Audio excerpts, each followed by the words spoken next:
E Flamengo e Vasco. De boa. Esse clássico, inclusive, vai ser o primeiro jogo do Tite pelo Flamengo no Maracanã.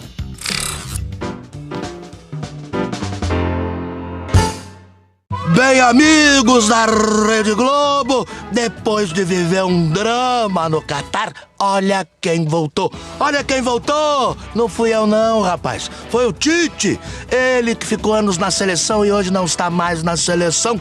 É o novo técnico do meu Flamengo, que tem uma seleção no elenco, rapaz. Arrascaeta, Bruno Henrique, Pedro, Gabigol, Mateuzinho, Wesley. É mais um teste pra cardíaco do Mengão no seu 27º treinador desde a saída do Jorge Jesus, uma espécie de Messias. Um cara que adora vinho, adora futebol e nunca critiquei. A expectativa é grande pra ver quem é que sobe na classificação do Brasileirão ainda este ano. E em 2024, tentar o Tetra da Libertadores.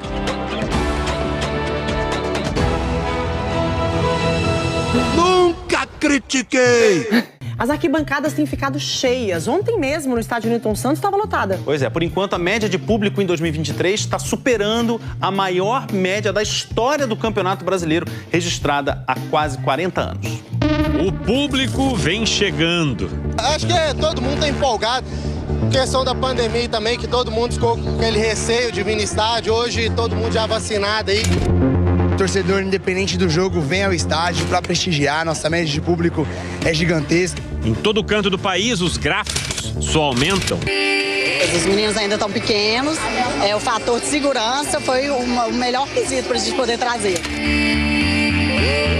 Foto que São Januário ficou pequeno pro Vasco, que em 3, 4 horas sempre esgota os ingressos muito rápido. Emoção nos pontos corridos, programas de sócio-torcedor consolidados. Com uma estrutura organizacional por trás, eu acredito que isso traia mais público para os estádios. Os famosos anúncios do telão viraram uma atração à parte nesse Campeonato Brasileiro. Mineirão informa. Público: 33.073 torcedores. Renda: R$1.590.985.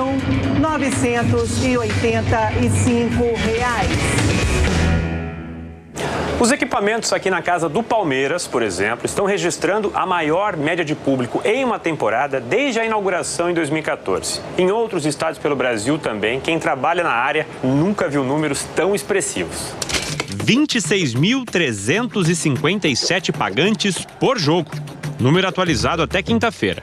Ainda faltam 11 rodadas, mas seguindo assim, esta edição pode enfim superar a média de público de 1983, apontada pela CBF como a maior de todas. Atenção aos detalhes. O número de jogos naquele campeonato foi menor e estádios como o Maracanã tinham capacidade bem superior à de hoje.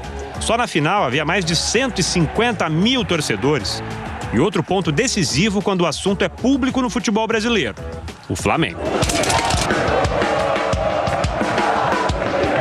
Só olhar aí pra cima, né, cara? A gente já vê que a gente domina esse anel aqui e isso aqui é nosso, meu irmão.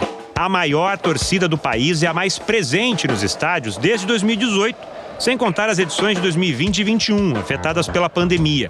Mesmo inferior ao mágico 2019, a média segue alta, até numa temporada sem títulos. A gente é Flamengo, isso corre aqui e a gente vai estar aqui, irmão. Independente do momento, é resiliência, é momento bom, momento ruim, a gente tá junto, é Flamengo e vamos pra cima.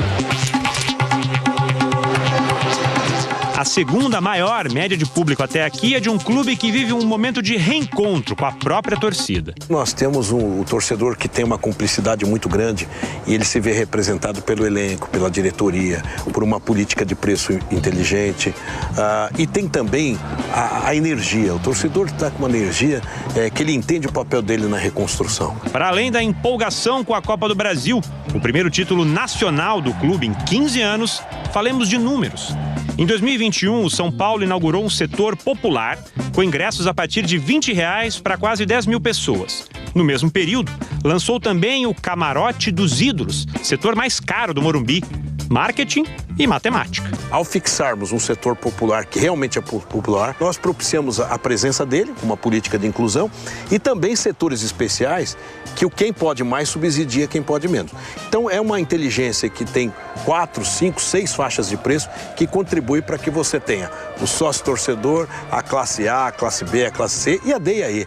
Na verdade, a torcida do São Paulo hoje em dia é conhecida como a torcida mais popular, o mais querido. Então, não existe somente um público elitizado como antigamente ouvia-se falar da torcida do São Paulo.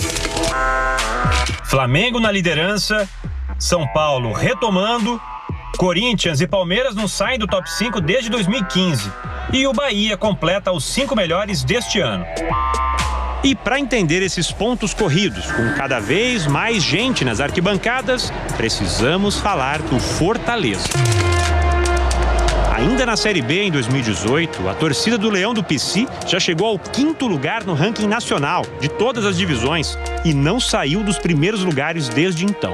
Mas no caso do Fortaleza, a contribuição direta do torcedor é muito grande, né? Em camisa, em sócio-torcedor, em outros produtos ligados ao clube, em bilheteria.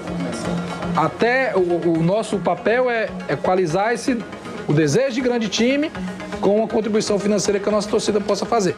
Com pequenas variações, a média nos últimos 10 anos estava relativamente estável até 2018, quando começou a curva crescente, só interrompida pela pandemia. Para além dos casos particulares, o que pode explicar até então a maior média de público em um campeonato brasileiro? É uma grande pergunta que muitas vezes a gente não tem uma resposta ainda totalmente fechada. Um primeiro consenso entre dirigentes e especialistas é até simples: a concentração de gigantes na Série A. Tivemos os 13 maiores torcidas do Brasil no mesmo ano, né? Então isso também é um fator importante. A volta do Cruzeiro, do Grêmio, do Vasco e do Bahia, que são 4 desses 13 grandes. Outra tese: as estrelas. A Série A deste ano ganhou reforços luxuosos como Marcelo, Lucas, Rames Rodrigues, Luiz Soares. É uma felicidade, cara, vir na arena, é uma felicidade ver o Soares, aproveitar e vou te dizer, cada gremista que tiver oportunidade, cara, vem, o cara é diferente. O Botafogo não tem nenhuma grande estrela internacional e mantém uma média razoável de 27 mil pessoas quando joga em casa. Nas últimas rodadas, com a liderança mais que isolada, as arquibancadas do estádio Newton Santos têm ficado lotadas, com mais de 40 mil pessoas. Um fato que chama a atenção: toda essa diferença na ponta da tabela não afastou o público dos times rivais. Diria que é um comportamento novo em termos de manter a média de público, apesar de um campeonato onde tem um clube muito disparado na liderança e que não é normal, até muito pouco tempo atrás, as torcidas manterem essa mesma frequência. A taxa de ocupação hoje nos estádios brasileiros é de 61%, cada vez mais próxima das principais ligas europeias, que fecham a temporada na casa dos 70%. É um fenômeno muito recente, que eu gostaria muito que se mantivesse e que aumentasse, inclusive. Porque o Brasil hoje, comparado com as edições da última temporada, hoje o Brasil ultrapassou a França e é a 5ª maior média de público do futebol mundial, comparado com as edições do 22-23 da Alemanha, da Inglaterra, da Itália e da Espanha. As planilhas e borderôs pelo Brasil confirmam: o produto Campeonato Brasileiro é cada vez mais um sucesso de bilheteria.